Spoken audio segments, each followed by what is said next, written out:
संत तुकाराम महाराजांचा पालखी सोहळा हा येवत ठिकाणी मुक्कामी होता आणि तोच मुक्काम आज वरवंड या ठिकाणी आहे। चौपल्यावरती पालखी सोहळा विसाव्यासाठी थांबला जातो। आपण अशा आज एका ठिकाणी भेटणार आहोत। हा युवक चौपल्यावरचा असून आपण म्हटलं तरी वावगी ठरणार नाही।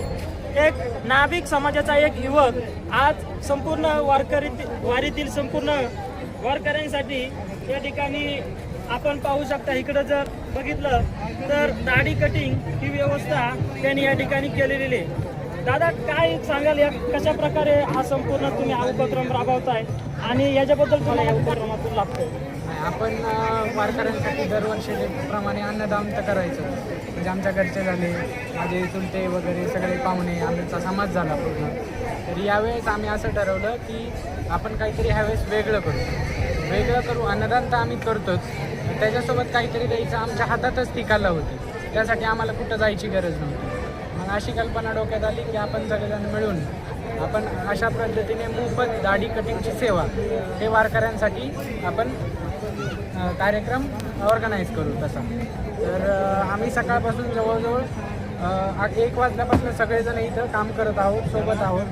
मी असतील, माझे मुलं असतील, माझे स्टाफ असतील पूर्णपणे, परत माझे चुलते आहेत, सगळे पाहुणे रावळे, हे सगळेजण एकदम छान पद्धतीने त्यांनी सहकार्याचे दाखवलेलं आहे आणि इथून पुढं पण ते सहकार्य दाखवणार आहे। आम्हाला या गोष्टीचा खूप आनंद आहे की आम्ही काहीतरी वेगळं केलं आणि त्याचा आम्हाला 100% एकदम असा छान प्रतिसाद भेटला।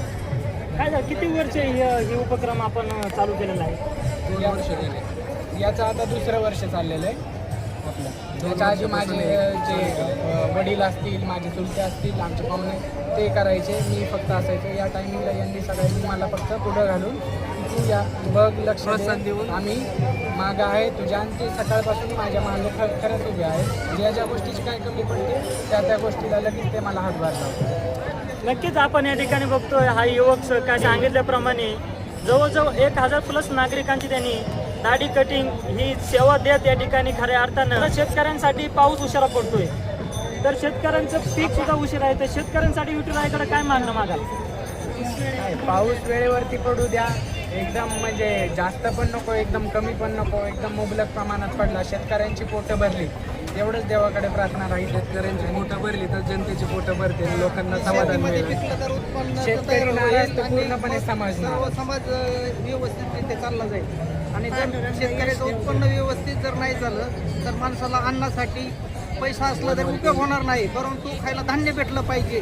त्यामुळं पाऊस ही महत्त्वाची चीज आहे आणि आमच्या समाज बांधवाने जे सहकार्य केलेलं आहे, समाजरूपी सेवा केलेली आहे फ्रीमध्ये, त्याच्याबद्दल असं प्रत्येक गावामध्ये व्हावं ही मी विठ्ठलरायाचरणी प्रार्थना व्यक्त करतो। अजून मोठ्या प्रमाणात समाज सगळा एकत्र येऊ देत, आमचा सगळा समाज एकत्र येऊ देत, सगळ्यांना पांडुरंग चांगली बुद्धी देऊ देत आणि हे जे करतात ह्याला यश मिळू देत। अजून नक्कीच आपण या ठिकाणी बघतो सर्व ज्यांचा समाज बांधव असेल त्या युवकाचं या ठिकाणी कौतुक केलं जातं, या ठिकाणी नक्कीच इथं त्याचं कौतुक करत आहेत। एक दादा तुला शेवटचा प्रश्न, तू युवक म्हणून हे सगळं काम करतोय, तू युवकांना काय संदेश द्यायचे तुझ्या माध्यमातून? की आपल्याकडे ज्या ज्या गोष्टी अवेलेबल आहे, ज्या ज्या गोष्टीची तुमच्याकडे काही ना काही कला आहे, त्या कलेचं कशी आपल्याला सेवा देता येईल याच्याकडे लोकांनी विचार केला पाहिजे। नुसते अन्नदान करून किंवा बाकीच्या गोष्टी देऊन, तुमच्याकडे ती गोष्ट जर असेल तर तुम्ही 100% कुठलीही बारीक गोष्ट असेल तर मोठी गोष्ट असेल, तुमच्याकडे कला असेल ती तुम्ही 100% सादर करा वारकऱ्यांसाठी। एवढाच मी नक्कीच आपण या ठिकाणी जे काही नागरिक या ठिकाणी बसले त्यांनी या ठिकाणी दाढी वगैरे कटिंग करतायत, आपण त्यांच्याशी या ठिकाणी संवाद साधण्याचा प्रयत्न करणार आहोत। या ठिकाणी दादा या ठिकाणी संपूर्ण वारीतील वारकऱ्यांसाठी या ठिकाणी ही मोफत सेवा देतोय, काय नक्की तुमच्या काय भावना, काय वाटते तुम्हाला? चांगलं वाटतं, आनंद वाटतो। तुम्हाला दादा या ठिकाणी हा युवक जर अशा प्रकारे त्यांच्या भावना जर तुम्ही काय व्यक्त व्हाल? अशा युवकांच्या भविष्यात पांडुरंगाच्या चरणी अशा अपेक्षा करतो, असे आपल्या याच्यात युवक भरपूर तयार व्हावे आणि युवकांनी अशा आपल्या एक हिंदू धर्माचं प्रतीक आहे वारी, म्हणजे त्यात सहभाग घ्यावा, आपल्या तन मन धनाने काय करता येईल तेवढं करावं। आणि ह्या युवकांचं मी वारकऱ्याच्या वतीने 100% पांडुरंगाच्या चरणी नतमस्त होऊन त्यांना भरभरून यश द्यावं अशी अपेक्षा करतो. नक्कीच जय संत तुकाराम महाराज पालखी सोहळा या ठिकाणी चौपल्यावरती या ठिकाणी पालखीचा विसावा या ठिकाणी असतो. अतिशय संस्कृती जपणारा हा पालखी सोहळा शांततेच्या वातावरणामध्ये आणि या ठिकाणी संपूर्ण जी काही आपली सांस्कृतिक परंपरा आहे त्याच्या वातावरणामध्ये हा भक्तिमय वातावरणात या ठिकाणी पालखी सोहळा संपन्न केला जातो. कोरेगाव क्रांती न्यूजसाठी मी प्रथमेश दौंड